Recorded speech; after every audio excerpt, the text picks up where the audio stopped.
Welcome back our channel Bhavani happy family.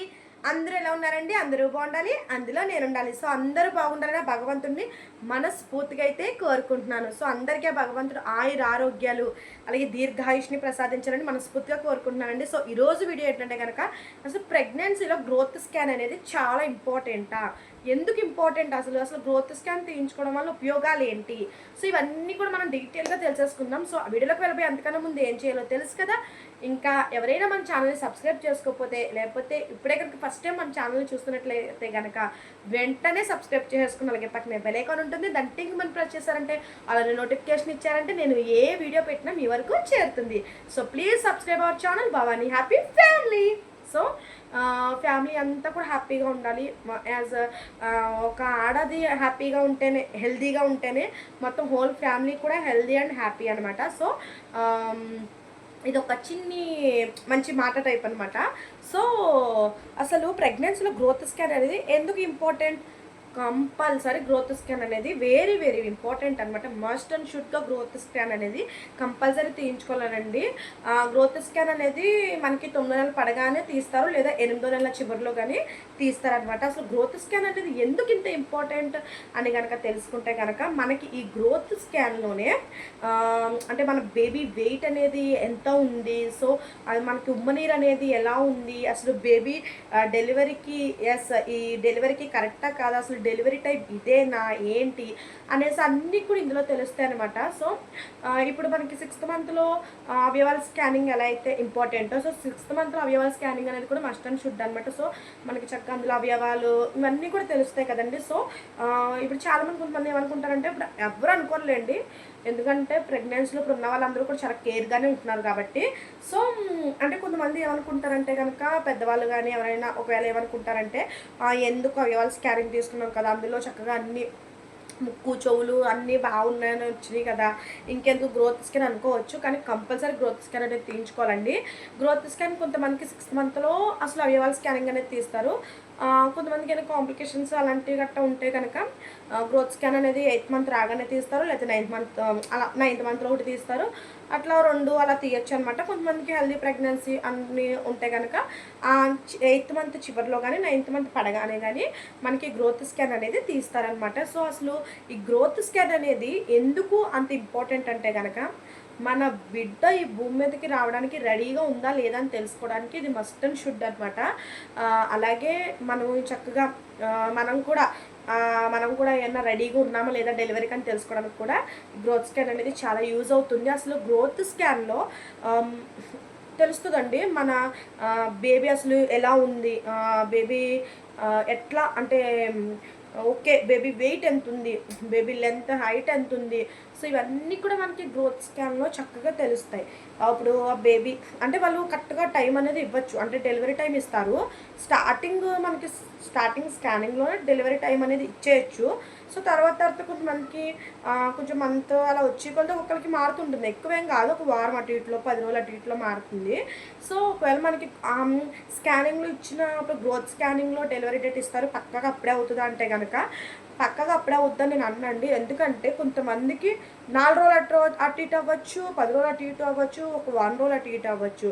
So compulsory అటు ఇటు అనేది అవుతుంది, అవ్వకుండా అయితే ఉండదు. మస్ట్ అండ్ షుడ్గా అయితే చెప్పాలంటే స్కానింగ్లో ఇచ్చే డేట్ దానికంటే ఒక 4 రోజులు లేట్ అవ్వచ్చు, ఒక 2 రోజులు లేట్ అవ్వచ్చు తప్ప కరెక్ట్గా అదే ముందైతే అంతలా ఏమైపోదండి.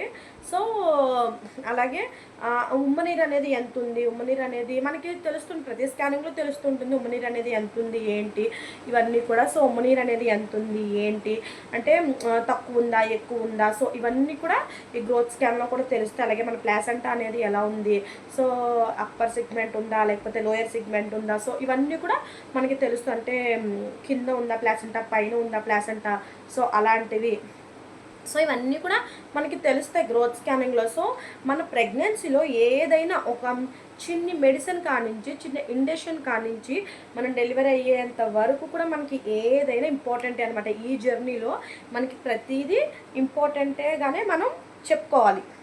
సో అందుకే మనకి ఈ గ్రోత్ స్కాన్ అనేది చాలా ఇంపార్టెంట్ అనమాట. అసలు మన బేబీ అనేది రెడీగా ఉందా లేదా, అంటే తన వెయిట్ ఎలా ఉంది. కొంతమంది కొంచెం వెయిట్ తక్కువ ఉందనుకోండి, లేదమ్మా కొన్ని రోజులు ఆగచ్చు, ఏం కాదు బేబీ వెయిట్ తక్కువ ఉందనేసి డాక్టర్స్ ఇవ్వాల్సిన వాళ్ళ సజెషన్స్ అన్నీ కూడా మనకి ఇస్తూ ఉంటారు. సో ఫుడ్ కానివ్వచ్చు, ఏదైనా కానివ్వచ్చు, చక్కగా వాళ్ళు ఇస్తూ ఉంటారు. కాబట్టి మనం దాన్ని ఫాలో చేసుకుంటూ 1 వీక్ కానీ 10 వీక్స్ అంటే 1 వీక్ కానీ 10 డేస్ కానీ ఇట్లా అంటే ఆ బేబీ కండిషన్ బట్టి మనకి టైం అనేది ఇవ్వచ్చు. లేదు ఒకవేళ ఏమన్నా వాటర్ అనేది ఉమ్మనీరు అనేది తక్కువ ఉన్నా, లేకపోతే అట్లా ఉన్నప్పుడు ఏమన్నా అయితే కనుక లేదమ్మా తీయాలి కంపల్సరీ. అంటే ఇప్పుడు ఒకవేళ ఏమైనా వెయిట్ అనేది తక్కువ ఉందనుకోండి, మనం బయటకు తీసుకొచ్చి ఒక బాక్స్లో పెట్టడం అని, సో అలాంటివి రకరకాలుగా అన్నీ చెయ్యాలన్నమాట. సో దాని బదులు చక్కగా మనం ప్రెగ్నెన్సీలోనే మన బొజ్జులో మన బేబీ ఉండగానే మనం చక్కగా ఇంప్రూవ్ చేసుకోవడం మంచిదన్నమాట. సో అందుకే నేను ఫస్ట్ నుంచి కూడా చెప్పేది ఏంటంటే కనుక మీరు ప్రెగ్నెన్సీ అని తెలిసిన కాడి నుంచి డెలివరీ అంతవరకు కూడా మీరు ఏ టెన్షన్స్ పెట్టుకోకూడదు అనేసి, చక్కగా ఫుడ్ ఇవన్నీ కూడా మంచిగా తీసుకోవాలని చెప్పేసి మొత్తం కూడా నేను అందుకే మీకు పూసుకొచ్చినట్టు చెప్తూ ఉంటాను. ఫుడ్ తీసుకోవాలి, టెన్షన్స్ అవి పెట్టుకోకూడదు, సో హైపర్ టెన్షన్స్ పెట్టుకోకూడదు, బీపీలు అవి మనం ఏదైనా మనం టెన్షన్ పడడం వల్లే మనకి బీపీలు అవి కూడా రావడానికి కారణమవుతుంది. సో ఒకవేళ యూజువల్గా ఉన్నా సరే బీపీ అనేది నార్మల్గా డెలివరీ ప్రెగ్నెన్సీ ముందు కూడా ఏమైనా బీపీ ఉన్నా సరే మనకి ఈ ఇంకా టెన్షన్స్ పెట్టేసుకోవడం వల్ల ఇంకా పెరుగుతుంది తప్ప మనకు ప్రయోజనం ఏమి లేదు కదా. సో అందుకు నేను అన్నిసార్లు చెప్తున్నాను. సో చూసారు కదండి మనకి గ్రోత్ స్కాన్ అనేది ఎంత ఇంపార్టెంటో. సో గ్రోత్ స్కాన్ అనేది చాలా ఇంపార్టెంట్ అండి. ఎందుకంటే మన బేబీని అంటే అన్నీ తెలుస్తాయి. మన బేబీ ఎంత ఉంది, బేబీ ఎంత వెయిట్ ఉంది, ఎంత హైట్ ఉంది, సో బేబీ కరెక్ట్గా సరే రెడీగా ఉంది, బేబీ బయటకు రావడానికి చక్కగా రెడీగా ఉంది, ఓకే లేదు బేబీ కొంచెం ఏమైనా వెయిట్ తక్కువ ఉంది, లేకపోతే ఉమ్మనీరు ఏమైనా తక్కువ ఉంది. సో ఇలా డాక్టర్స్ వాళ్ళు అనదర్ స్టెప్ వేయడానికి, అంటే ముందు ఇంకొక అడుగు వేయడానికి వాళ్ళకి ప్రతిదీ కూడా ఈ గ్రోత్ స్కాన్ అనేది వాళ్ళకి యూజ్ అవుతుంది, అలాగే మనకు కూడా యూజ్ అవుతుంది అనమాట. సో అందుకేనండి దేన్ని కూడా నెగ్లెక్ట్ చేయకూడదు ప్రెగ్నెన్సీలో. సో గ్రోత్ స్కాన్ గురించి మీరు తెలుసుకున్నారు కదండి ఉపయోగాలు, అంటే గ్రోత్ స్కాన్ అనేది మనకి ఎలా హెల్ప్ అవుతుందో. చాలామంది అంటే అనుకుంటూ ఉంటారు గ్రోత్ స్కాన్ అనేది అంటే మామూలుగా తీస్తారేమో అని అనుకునే వాళ్ళకి, తెలియని వాళ్ళకి నేను చెప్తున్నాను అనమాట. సో గ్రోత్ స్కాన్ అనేది ఎందుకు తీస్తున్నారో తెలిసింది కదండి ఇప్పుడు మీకు. సో అందుకే దేన్ని కూడా నెగ్లెక్ట్ చేయొద్దండి. ఇది నా చిన్ని విన్నపం అనమాట. ఎందుకంటే మనం ఇంకొకరికి జన్మనిస్తున్నామంటే అది మనం వాళ్ళకి ఇచ్చి ఒక అందమైన జన్మ అవ్వాలి. మనం ఏదో ఇప్పుడు ప్రెగ్నెన్సీలో ఏదో తినకుండా తినేసి అదే అట్లా ఉండటం వల్ల వాళ్ళకి పుట్టే వాళ్ళకి హెల్త్ బాగోద్దు. అంటే కడుపులో ఉన్నంత మాత్రమే హెల్త్ వచ్చేస్తుంది అంటే కనుక మన కడుపులో ఏదైతే పాటించామో అది కంపల్సరీ కొద్దిగా కాకపోయినా కొద్దిగైనా బేబీకి 50% అయినా వాళ్ళకి వెళ్ళే ఛాన్స్ ఉంటుందండి. సో అందుకే అందరూ కూడా చాలా జాగ్రత్తగా ఉండాలని నేను చెప్తాను. సో వీడియో నచ్చినట్లయితే లైక్ చేయండి, షేర్ చేయండి, కామెంట్ చేయండి, సబ్స్క్రైబ్ చేసుకోవడం మర్చిపోవద్దు. ఇలాంటి వీడియోస్ కావాలంటే కనుక కామెంట్ అయితే చేయండి, తప్పకుండా ట్రై చేస్తాను. ఇంకా మీకు ఏమైనా డౌట్స్ అలాంటివి గట్రా ఉంటే కనుక కంపల్సరీ నాకు చెప్పండి. అలాగే భవానీ నీ వీడియోస్ ఇట్లా చెయ్యి ఇలా చెయ్యి అని కనుక మీరు ఏమైనా సజెషన్స్ ఇవ్వాలనుకుంటే కూడా నాకు తప్పకుండా సజెషన్స్ ఇవ్వచ్చండి, ఒక బ్రదర్ సిస్టర్ సో అలా అనమాట. So please do like, share and subscribe. Bye bye.